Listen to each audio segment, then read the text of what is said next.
Okay, so thanks a lot for the invitation, for the chance to speak here in front of you at this wonderful conference. My name is Pothen. I'm from the Ernst-Abbe-Hochschule in Jena, and I will lead you today through my presentation titled Global Steel Scrap Markets in Times of Uncertainty. The reasons for the uncertainty are obvious to us, and I just brought this example here. I forced myself not to come up with tweets and pictures of Donald Trump, but you see here information of the IMF, of the International Monetary Forum, and you see the evolution of uncertainty in economic policy, yellow line, in trade policy, red line, and in overall policy, the blue line, and you see around the election of Donald Trump, how that skyrockets, and we'll think about how these developments impact the future of steel scrap. What we see here, the evolution of steel production, is something that I don't want to gloss over, but we heard a lot about it. We just see here that the steel production globally has been flat, more or less, oscillating around 1.9 billion tons in 2019. And even if you look at the Chinese production or the fraction of Chinese versus non-Chinese production, it looks fairly stable. But if you look more into the details, you will see that just looking at these very headline numbers glosses over some important factors that we will see, and that is important also for the demand for steel scrap in particular. So what you see here is I've set the steel production in China, India, the EU, in the US, and in Turkey to 1 in 2017 to get the evolution a bit more easily to grasp. And you see here, especially after the end of the COVID times, the massive increase in steel production in India. So that's something that we've heard around already from our last presenter, and we will see that this is gonna be likely to stay this way, the shift of global steel production to India. We see Chinese first increase, then a slow decline. We see Turkey and the US more or less in the same level as we had it before, and then the European steel production in a decline for the reasons that we are all familiar with. So what we can take here is that we have seen till today, till 2024, a shift in steel production towards India, towards the MENA region, and we see the prices that we've seen here today flatline for a long time, both in flat and in long products. And what we should keep in mind when we talk about this is all this happened in a time of large shifts, of large inflationary waves, and at the same time, steel prices at best flatlined. Now, when we look at steel scrap itself, you will see in terms of the prices, I brought prices for Germany here on the right side, pretty much the same development. If you would lay a trend from mid-2022 to today, you see a slight decline in scrap prices in Germany, and that is, in all consequence, something that is driven by the problems that we have heard in the last talk. Now, when we look at the scrap consumption just from last year from 2023 to 24, you will see that the amount of scrap consumed very, very slightly declined, but also here a shift in the regional composition. We saw a bit of recovery in scrap consumption here. In Europe, we saw a stronger recovery in Turkey.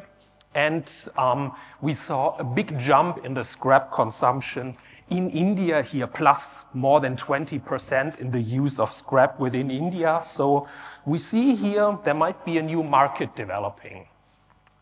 At the same time, the amount of internationally traded scrap remained fairly stable at around 90 million tons that was shipped across borders. So now when we think about both the supply and the demand of scrap in the future, and we first think a bit about the prompt scrap, the new scrap supply, it's worthwhile again to look at the GDP projections that we have been here provided with again by the IMF. And you see the headline numbers here, global growth will be a bit lower, or is expected to be lower in 25 and 26 compared to 24, which is the baseline number here. But again, when you look at individual countries and individual regions of the world, you see the US is expected to have a lower growth rate in 25 than in 26. And that's in all likelihood to a large part driven by this uncertainty of erratic and unpredictable policy of the US government. We also see that the growth rate in China is lower than in 24, or it is expected to be by the IMF, to be precise. We see a bit of recovery in the euro area, but still the growth rates there are very low in the international competition. But on the other hand, regions that point upwards are the Middle East. India is expected to stay strong around a growth rate of 6.5% plus minus. So again, from what we see here is a shift of activity towards the MENA region, towards South Asia, India in particular. And of course, that's something that will be reflected in the availability of prompt scrap, given that, this prompt scrap is coming from industrial activity, and the industrial activity in Europe, for instance, is expected to remain fairly weak. We also heard a bit about the construction sector, and I would like to add a few more words on it, coming by this very interesting report by Oxford Economics. By the way, it's really available. You just have to register and get it sent to you for free. And the first thing to see is that for 24 and also 25, the global construction expectations were fairly weak, and they stay fairly weak. In Europe, in the US, particularly in China. So Oxford Economics expects a decrease in construction activities in China to be more than 10%, about 12% actually.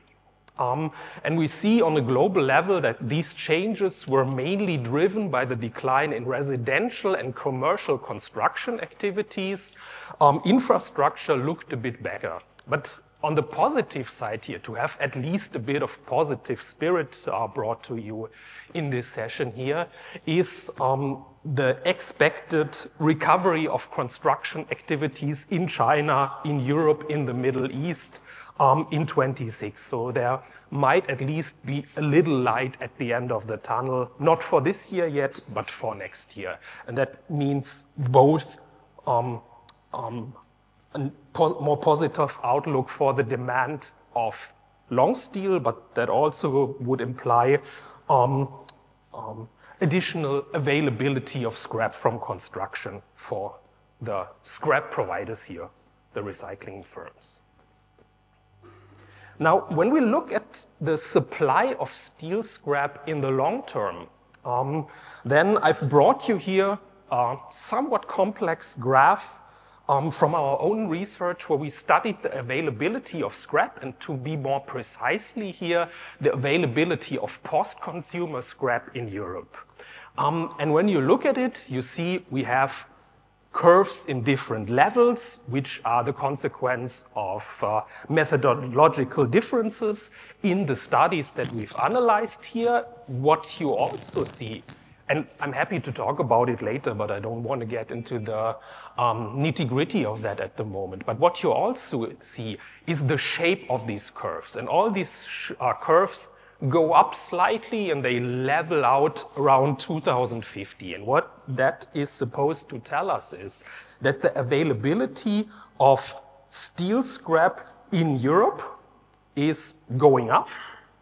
old scrap availability is going up and probably reaching a plateau around 2050. So what we can expect here is that the amount of old scrap that is available to you and the recycling industry and the steel producers eventually will get more.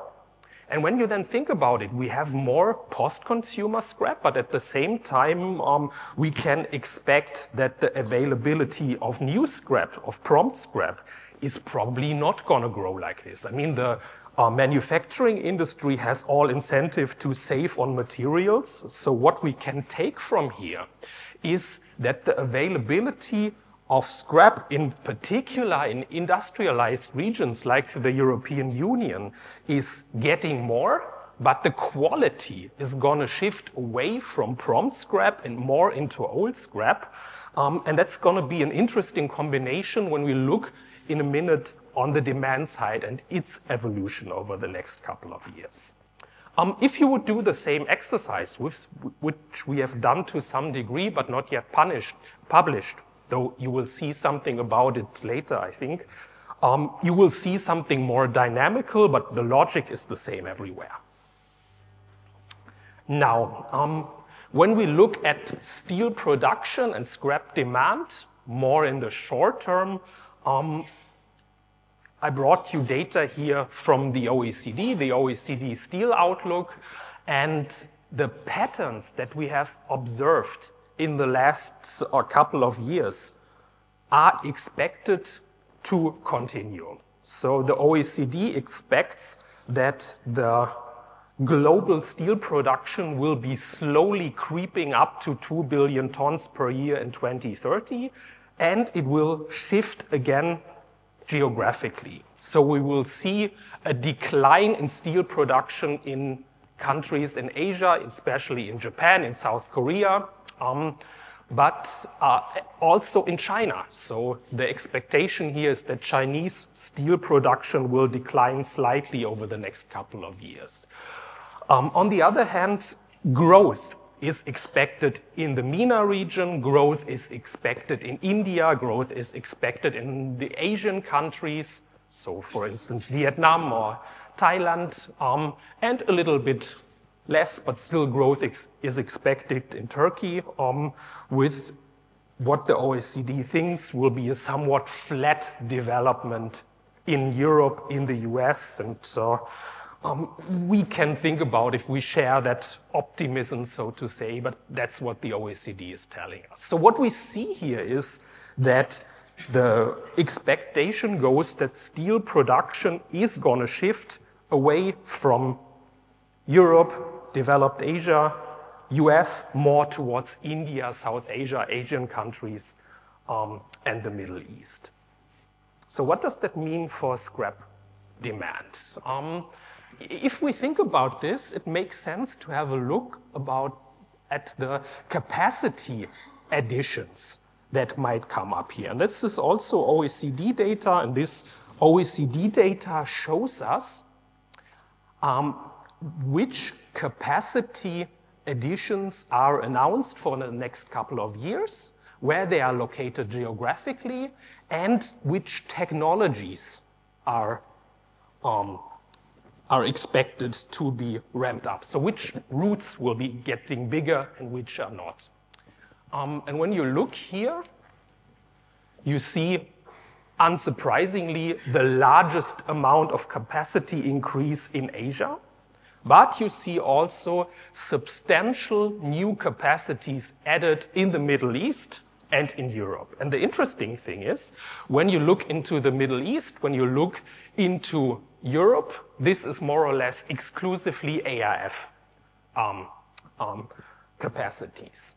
And when we then zoom into Europe, you will see that these capacity additions are not addition in the sense of more net capacity that is planned here, but it is an addition that is supposed to replace blast furnaces within the European Union. And that's an interesting factor because this opens up, at least potentially, a bigger market for scrap, for steel scrap sold to these mills, But since these mills are supposed to replace blast furnaces, mainly for flat steel production, these mills will likely have high expectations with regards to the quality and the purity of the scrap that they want to buy. So what I want to say with this here, there is probably evolving a bigger market for high quality scrap in Europe, and we've studied this explicitly for Germany, expecting that for the German market, under reasonable assumptions and taking into consideration all the fluctuations that we can expect with our uncertainties, there will be more scrap demand in Germany. There will be, in particular, a higher demand for high quality scrap. And that in turn means with a larger share of EAF production and more EAF production entering into, let's say, the flat steel market and the replacing here blast furnaces in Europe. That means there will be a competition going on between DRI or HBI and scrap on the demand side. So we've talked now already a bit about the elephants in the room, and in my presentation, the elephant in the room is the discussion about trade barriers on steel scrap. And there is quite a lot of discussions going on this. When we look at Europe, we have the new waste shipment regulation. When we look at Europe, we have the discussion surrounding the Steel and Metals Action Plan, where we have discussions about trade barriers.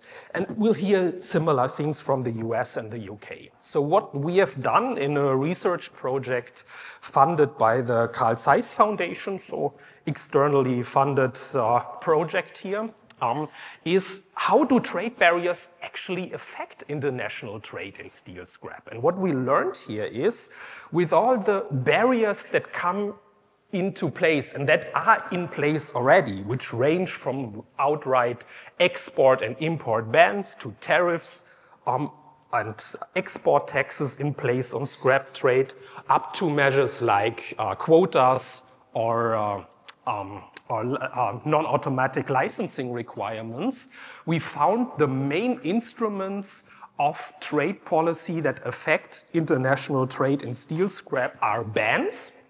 And it's not surprising. If you ban the export of scrap metal, if you ban the import of scrap metal, of course that has an impact, but at least based on this historical data that we used, and historical means till 2022, you will see that the effect of export and import bans are trade flows are going down, but they're not cut off completely, which means, well, first of all, typically these trade barriers are not fully complete. So there is either loopholes in time, the ban is in force from, let's say, January to September, and then you have a few months where you can trade, or not all types of steel scrap were really affected by the ban, or there was just smuggling. So what we see here is strong effect of export bans, import bans, but typically not a complete shutdown of these flows. What we also saw is the strong effect of tariffs on international trade in steel scrap. And here the headline number that we calculated is a 1% increase in the in an import or export tariff leads to a reduction of the affected trade flow of about, let's say, 6.7%. So if the imports of scrap from Germany to Turkey would get a tariff increase of 1%, the trade flow would go down by 6.7%, which is, in light of the economic literature, high but not excessive. Other trade barriers, but also free trade agreements, generally don't seem to have a strong effect on the international trade in steel scrap.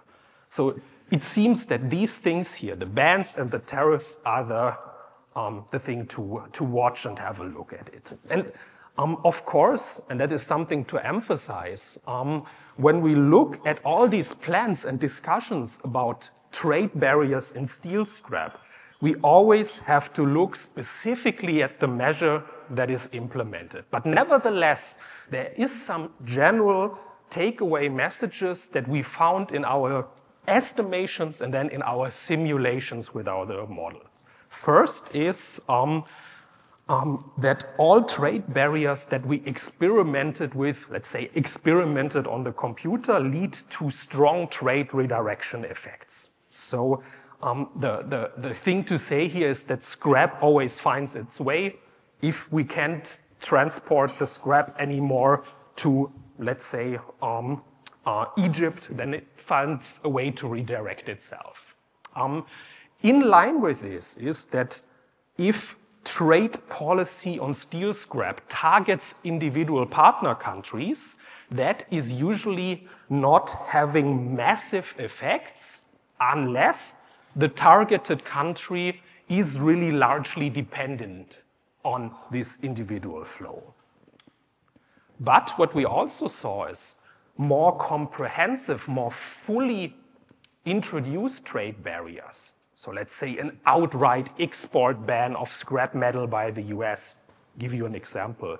That tends to be something that has heavy effects, both on prices and quantities, especially if the enforcement is stronger than it has been historically. So that is something to distinguish here.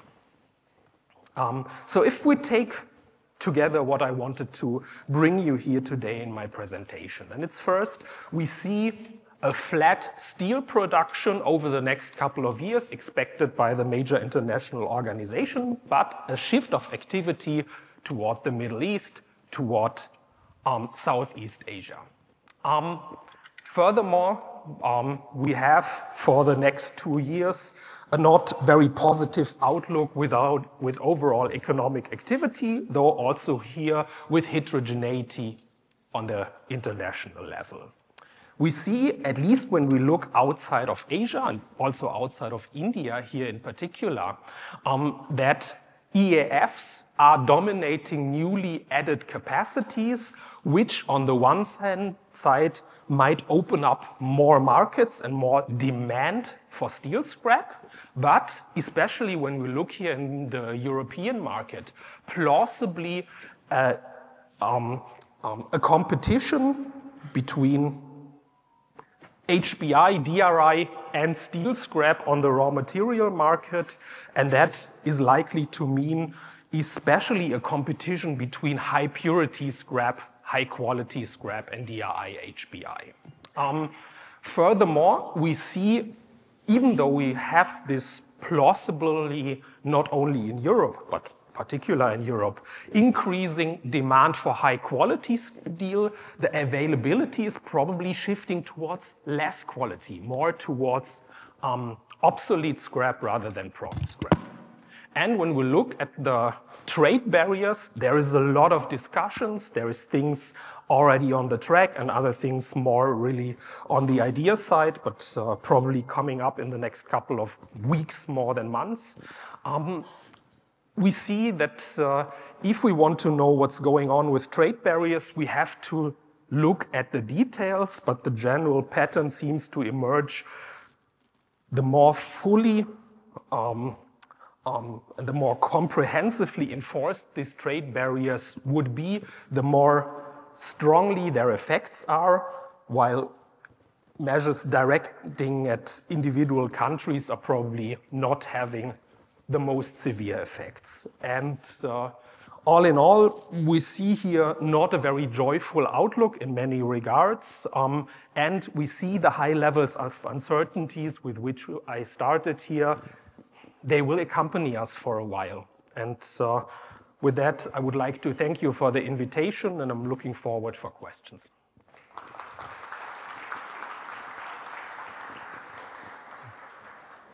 Thank you, Professor Pothen.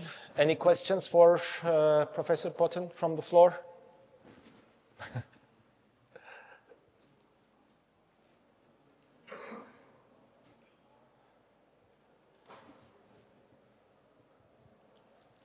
So the question is about European market, because you told about general situation with restrictions for export.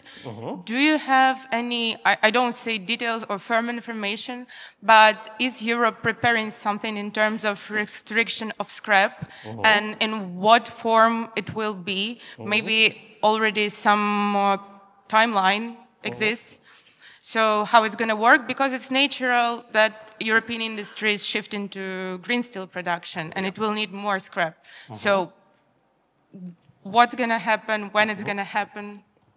Okay, that's a very good and very important question. And I would like to differentiate here two policy instruments. The first is the waste shipment regulation, which is primarily introduced to avoid the export of hazardous wastes, but somehow scrap metal got into it as well. And here we have graspable things already. So the most important thing to distinguish here is the new waste shipment regulation is probably going to bring more paperwork and bureaucracy for everyone, but there will be additional proofs, especially for non-OECD countries, about compliance to environmental standards.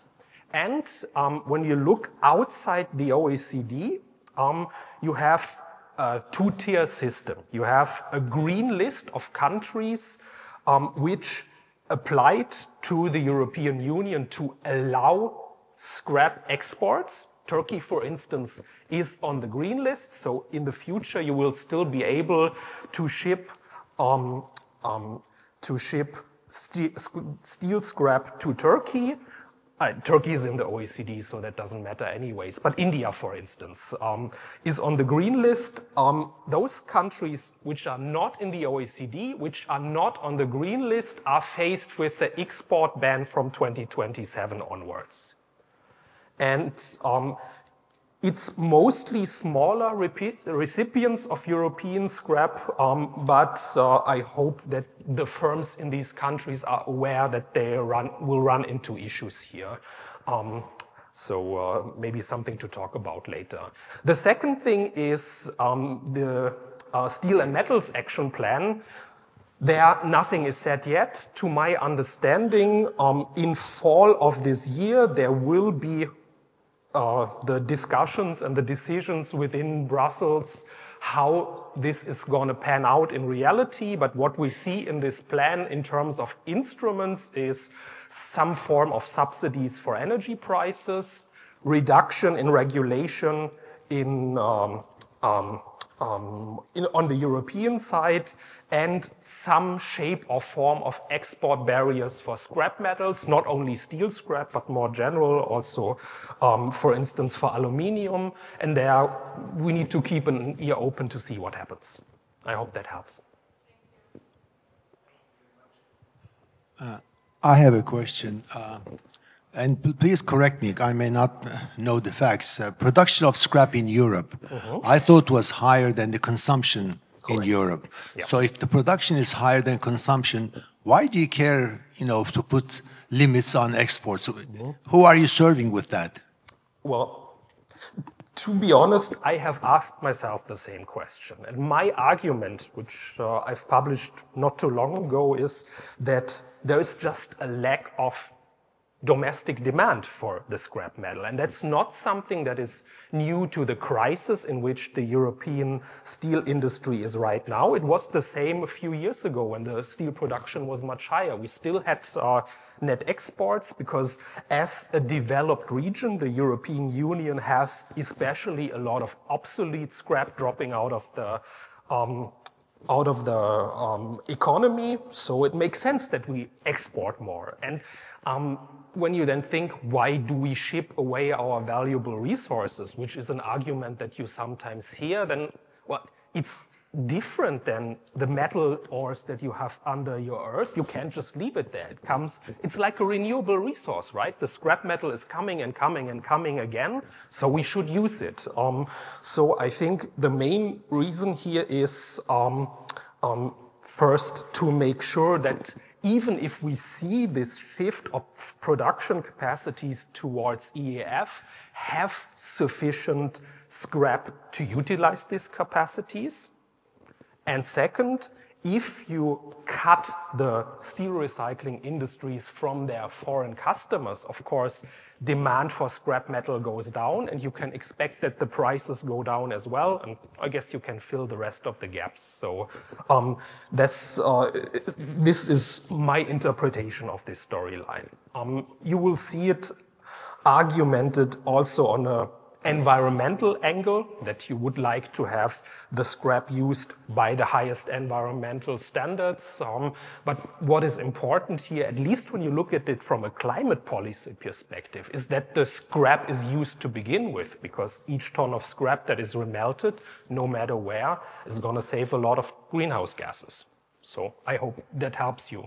I'm not arguing for these instruments, but that's the story that I've learned and the arguments that I've seen. Thank you very much. One last question. My question now, I see most of the country in Europe, they stop the blast furnace. Yeah. That means they will shift for the arc furnace. For the blast furnace, they base for the iron ore. That means the pressure will be in the scrap. In case they stop this one, how to make sufficient quantity for the scrap, I mean. So, plus also there is no enough DRI in the world. I see the very limited plant for the DRI in the world because that the energy and for the gas price, and how you see this one? I mean. I see that as one of these big uncertainties that is awaiting us. I mean, the main idea is to replace the existing blast furnaces with electric arc furnaces and then ramp up jointly the production of DRI to supply these plants. Ideally with a stable steel production within Europe. But that means a large increase in energy demand, electricity in particular, and in an intermediate phase also natural gas demand. And this is, of course, running into the problem that we still have fairly high gas prices, high electricity prices. The